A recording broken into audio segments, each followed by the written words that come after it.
ଏବେ କେନ୍ତୁ ବହୁତ ଖାଇଲେଣି ଏବେ ଚା ଘରକୁ ଯିବା। ଆରେ ନଟିଆ ତୋର କଣ ହେଲା କି? ତୁ ଖାଉନୁ କାହିଁକି? ଏମିତି କାହିଁକି ହଉଛୁ? ଆଉ ଟିକେ ଖାଉନୁ। ଆଉ କଣ କେବେ ମିଳିବ କି? ଆଜି ଖାଇନେ।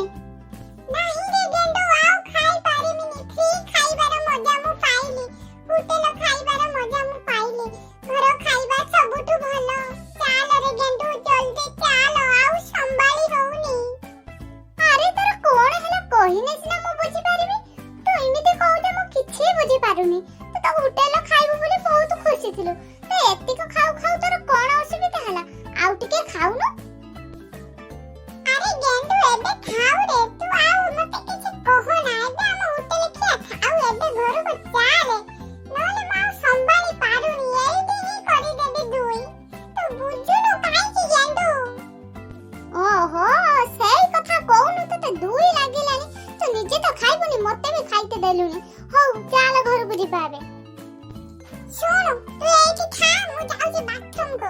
ପାପା ମା ଯଦି ଆସନ୍ତି ପଚାରନ୍ତି ତାହେଲେ କହିବୁ ନଟିଆ ବାଥରୁମ ଯାଇଛି। ହେଲା ତୁ ଏଇଠି ଥିବୁ ଆଉ କୁଆଡେ ଯିବୁନି। ଆରେ ତୁ କାହିଁକି ମୋ ପଛେ ପଛେ ଆଇଛୁ? ତତେ ପରା କହିନି ସେଠି ରହିବୁ। ମୁଁ ବାଥରୁମ କଥା ହେଇଛି ତୁ ଏଠି କଣ କରିବୁ? ଆରେ ନଟିଆ ମତେ ବି ଲାଗିଲାଣି ମୁଁ ବି କରିବି। ତୁ ପଛର କରିବୁ ମୁଁ ଆଗେ କରିନି ରେ। ନହେଲେ ମୁଁ ଏଇଠି କରିଦେବି ଦୁଇ। ତତେ ସଫା କରିତେ ପଡିବ। ଆରେ ଗେଣ୍ଡୁ ତୁ କଣ